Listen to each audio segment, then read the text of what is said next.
Bad Apples yani Çürük Elmalar Paramotor Festivali'ndeyiz. İzlerken ben geldim tek başıma. Amerika'nın Georgia eyaletinde en büyük paramotor festivali bu. Geçen sene 350 pilot varmış. Bu sene daha fazla olması bekleniyor. Şimdi ileride görüyorsunuz rüzgar var. Yavaş yavaş yaklaşıyorum. Yüzlerce karavan var. Herkes burada sahada kalıyor. Karavan kiralıyorlar ya da kendi karavanıyla geliyor.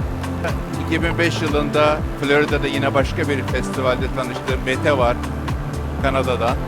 Mete Can Türk. Onunla karşılaştım. Bütün gün havayı bekledik. Çünkü burası deniz kenarı değil. Hava gün içinde çok darbeli oluyor. Uçulmuyor. Bütün gün herkes bekliyor. Ya sabah çok erken ya da akşam böyle güneş batarken uçulabiliyor. Rüzgar sakinleştiği zaman. Onun için aslında uçuştan ziyade bir kamping olayı bu. İnsanlar arkadaşlarıyla buluşuyor, yıllardır tanıştığı. Eğleniyor, yiyor, içiyor. Havada yine bugün şu anda çok az uçan var çünkü hava hala darbeli. Yani 350 pilotun herhalde 50'si yoktur havada. Dikkat etmek gerekiyor yine de. Çünkü akrobasi yapanlar var. Altından üstünden geçenler var. İyice yükselip darbeyi az hissetmeye çalışanlar var. Ben buradan gidiyorum ki size alanı göstereyim diye. Alan böyle çok büyük bir yeşil, mükemmel çiftlik. Burada bir tane suni göl var. İnsanlar food track yapıyor. Bazen içine düşüyorlarmış ama 120 santimmiş derinliği. Etrafı da göstereyim. Etraf böyle. Hani çok bir şey yok. Tarla var, ağaçlar var. O rüzgar hemen atıyor geriye. Onun için çabuk dönüyorum.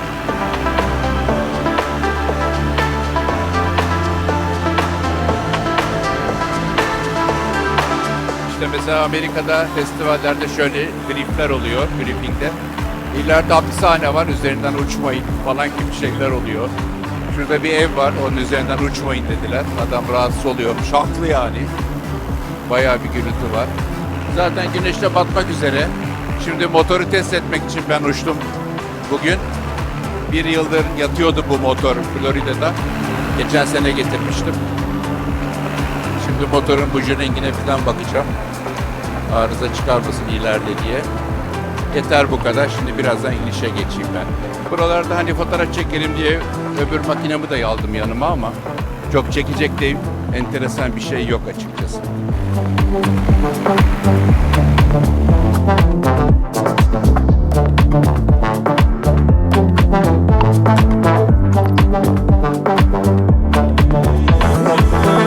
Ben de bakıyorum göremedim. Evet. Yok yani bayağı darbeli marbeli çok keyifli bir uçuştu. İşte video çektim biraz oldu yani. İyi oldu. Okey tamam. Uçak.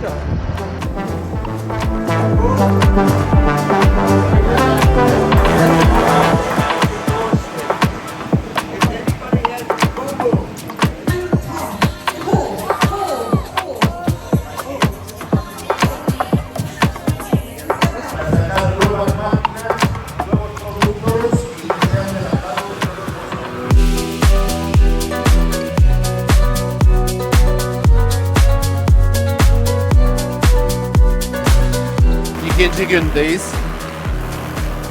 Çürük Elma Bad Apples Paramotor Festivali'nde. Önümde pisti görüyorsunuz. Bugün hava biraz daha güzel. Onun için çok daha fazla paraşütçü pilot havada. Son duyduğum rakam 364 pilot kayıt yapmış. Bu sefer ileriye doğru gidelim bakalım. Çünkü rüzgar hala var. Geriye doğru çok atıyor bizi. Şimdi Mete Can Türk Kanadalı arkadaş. Kanada'da yaşıyor. O da burada. O da birazdan kalkış yapacak. Havada görebilirsem yanına gideceğim. Burada kimse telsiz kullanmıyor. Herkes kendi başına sessiz sedasız uçuyorlar. Bir de sürekli etrafıma bakıyorum. Birisi yanıma fazla yaklaşmasın diye. Çok fazla çünkü uçağım var ama dağılmış durumdalar şu anda. Bu kask da yeni. Kafama oturtuyorum. Kendim yaptım bunu. Evet, dönelim bakalım.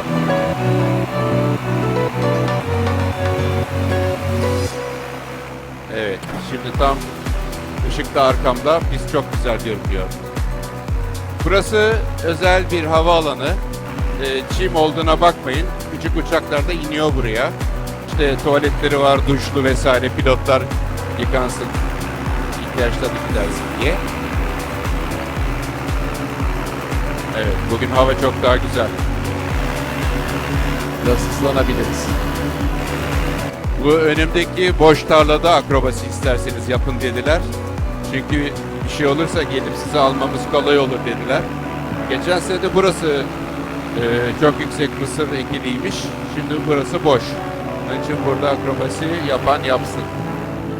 Çok usta pilotlar da var, acemi pilotlar da var, yeni başlayanlar da var. Ben buradaki en eski pilotlardan biriyim. Belki de en eskisi bile olabilirim yani. Suda ayak sürtenler oluyor. Ama ben bu motorla denemeyeceğim onu. Hem niye ayakkabı ıslatayım değil mi? Bu motorun gücü biraz düşük. Çift kişilik motorum değil bu. Onun için ayağım takıldığı zaman suya şu anda hiç inmek istemem yani. Hem motor ıslanır hem paraşüt ıslanır. Kurdele takan arkadaş var. Bu kurdeladan bizde de var ama pek kullanmıyoruz. Burada çok kullanıyorlar bu kurdeleyi. Duman atan bir kişi, iki kişi gördük. Çok fazla duman atan yok. Rüzgar çok güzel oldu şimdi. Bazen şans eseri bütün gün uçabiliyorlarmış ama bu aralar hava çok sıcak, çok bunaltıcı bir nemli hava vardı gündüz. Çok fazla termik oluyor öyle havalarda. Termik biliyorsunuz karanın farklı ısınmalarından dolayı oluşan hava inişleri çıkışları. O zaman da çok sallanıyor içinden geçerken. Bu mısır tarlasının üzerinde akrobasi yapmayın dediler. Buraya araba giremiyor çünkü. Yüksek mısırlar. Çok yüksekten uçanlar var. Biz genelde böyle yüksekten uçmayız İstanbul'da biliyorsunuz. Çünkü eğlenceli olan taraf yere yakın olan. Burada böyle herhalde kara üzerinde oldukları için iyice yükseliyorlar. Ayaklarını suya sürtenler var gördüğünüz gibi. Etrafı bir de bakıyorum. Şu anda 100'den fazla kişi havada aynı anda. Herkes paraşütünü yaymış sırayla kalkıyorlar. Galiba bir 100-200 gibi bir karavan sayısı var. Şu anda hava mükemmel oldu. Gündüz çok sıcaktı, çok sallıyordu. Çok bunaltıcı bir nemli Georgia havası vardı. Güney havası ama şu anda çok güzel oldu hava. Üstüme doğru dönmesen iyi olur. Neyse yanımdan geçti. Etrafından dönüyorum. İnşallah gelip kanat tokuşturmak falan istemez. Bazen öyle saçmalıklar yapanlar oluyor Amerika'da. Tanımadığın insan geliyor yanına kanat tokuşturayım mı diye. O zaman kaçmak lazım. Evet, dönelim soldan. Çünkü rüzgara karşı gitmek bayağı vakit alıyor. Enteresan bir tarla şekli var burada. Galiba ilk defa bu kadar çok paramotorcuyla aynı anda uçuyor. Sağım solum, üstüm altım paraşüt dolu. Hani Ölüdeniz'de havada 300 kişi, 400 kişi görüyoruz ama onlar paramotor değil. Bunların hepsi motorlu. Şöyle gidelim bari biraz. Ormanlık alana doğru. Şu tarlalardan biraz kurtulalım. Burada alçak uçmanın pek bir zevki yok. Çünkü manzara burada yukarıdan görünüyor. Ne varsa. Bayağı da bir ormanlık alan bırakmışlar. Böyle dairesel tarlalar var. Ama uzaylıların yaptığı gibi tarla henüz görmedim. Onlar da hep Amerika'da olur o tarlalar. Başka ülkede yapmıyorlar. Vallahi mısır tarlasının üzerinden böyle alçak uçmak çok akıl kârı değil yani. 3 saatte falan çıkarmışlar geçen sene birisi mısırların arasına düşünce. Düşünsenize bütün ipler takılacak. Kafes takılacak. Ben ilk uçuşlarımdan birinde Höyük sergisinin hazırlığında Pamukkale'de bir çekim yapmıştım. Vallahi sene 6 mı? Falan öyle bir şey. Benzinim bitti havada. O zaman daha acemiydim. Mısır tarlasına indim ama bitkilerin yüksekliği bu kadardı. Onun için sıkıntı olmadı. Bir traktör gelip beni, ya daha doğrusu bir traktöre otostop yapıp dönmüştüm. Şimdiye doğru gidelim bakalım. Orası güzel. Ne bir derya, bir çim alan. Çakarımı açmaya çalışayım. Ne olur ne olmaz. Görsünler. Kalkanların arasında bayağı acemi gördüm çünkü. Dönüşlerde özellikle bakmadan dönmemek lazım ama birçok insan bakmadan dönüyor. Bir bakıyor karşısında başka motor. Bu da mera olabilir, öyle bir şey. Ya da çim tarlası. Çim yetiştiriyor olabilirler. Evet, ben yavaş yavaş dönüyorum. Çünkü bir senedir kullanmıyordum motoru. Bu ikinci uçuşum, biraz da uzun oldu bu. Bir son ayardan sonra bujinin rengine bakmam lazım. Ayar iyi mi diye. Zaten artık kalkanlar kalkmış. Yerde çok paraşüt görmüyorum. Bütün gün bekledikten sonra değdi. İnsan beklemekten yoruluyor vallahi bu sıcakta. Bir de burada çok trike kullanan var, yani 3 teker. Motorları 3 tekere bağlanıyor. Oturarak uçuyorlar. Onun sebebini şöyle açıkladık Mete ile. Amerikalılar rahatına düşkün ya. Kendilerini fazla zorlamak istemiyorlar. Oturarak kalkmak, inmek istiyorlar. Evet. Yavaşlatalım. İnişe hazırlık. İnsanlar sürü halinde birleşmiş orada. Pas geçiyorlar. Ama ben ineceğim. Pist büyük ama bu kadar insan için yani biraz yine de dar bir alan. Bunlar da kalkış yapıyor. Kalksınlar bakalım.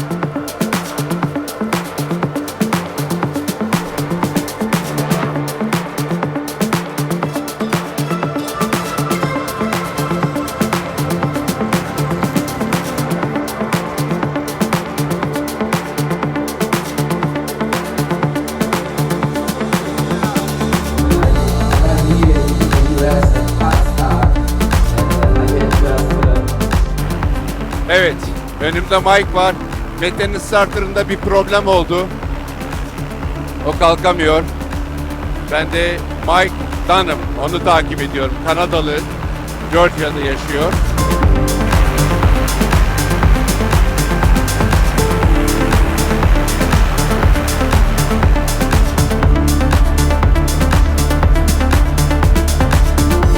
Evet, onu şimdi takip ediyorum. Süratimiz tamam. O çok güzel görünüyor. Kanada da Monarch, çok güzel bir kanadı var.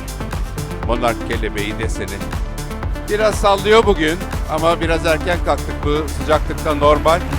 Sabah yağmur yağdı ama şu anda güzel açtı sayılır. Bugün de çok kişi havalandı. Son gece bu. Cumartesi akşamı. Yarın pazar son.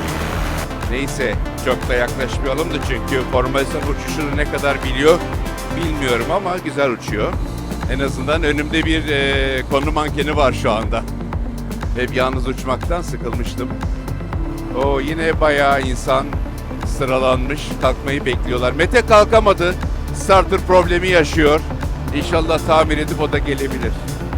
Biraz dans ettiriyor bugün rüzgar. Dün daha stabildi ama güzel, yani bir şey yok. Tehlikeli bir hava durumu yok. Biraz darbe geliyor ağaçlardan dolayı o da. Ağaçların rotoru. Evet, Mike'ı takip etmeye devam ediyorum. Kaçırmak mümkün değil çünkü kanadının kelebek deseni çok bariz. Çok insan var yine havada. Dikkat etmek gerekiyor. Altından üstünden geçenlerde problem yok. Aynı hizada olanlarda problem var. Hala kalkanlar var. Duman atan böyle bir iki kişi var, şu aşağıdaki atıyor şu anda. Evet, bence ayrılabilirim artık Mike'dan. Biraz hızlanayım, söyleyeyim ona.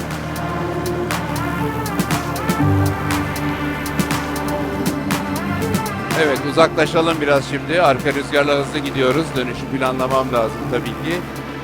Buralar toprak tarla, buralar yeşil tarla ve ağaçlar. Böyle biraz uzaklaşalım.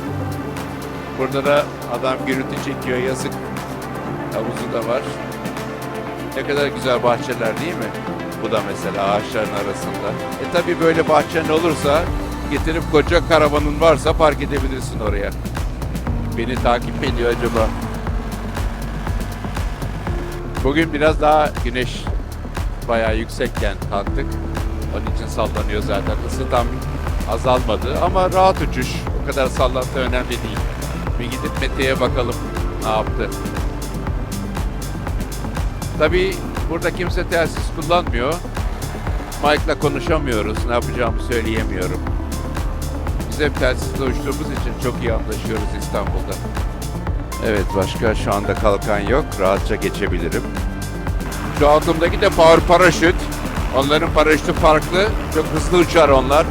Rotax motor kullanıyorlar onlar. Çok güçlü, başka bir olay o.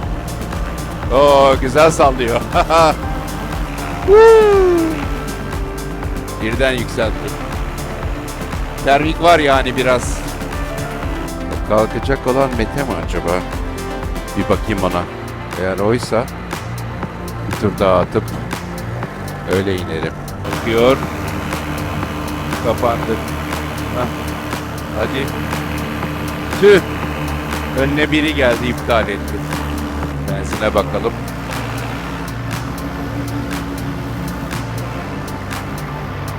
Benzin bayağı var. Ben de inişe geçebilirim yavaş yavaş. Üstümde biri vardı. Üstümde mi hala o? Evet, üstümdeymiş. Dönebilirim. İnişe giden başkaları da var. Dikkat edeceğiz. Oo, 1, 2, 3, 4, 5, 6, 7, 8, 9, 10, 11 kişi 12 iniyor. Ya da yere ayak sürtüp tekrar havalanacaklar. Şundan arkasına geçelim. Dirimlerim kapalı. İnişe hazırım. Rüzgar yönü aynı. Şu sarı maviden sonra inebilirim.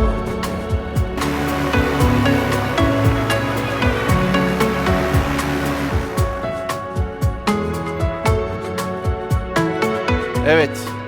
Son uçuşu yaptık burada. Soyunabiliriz, çıkarabiliriz artık.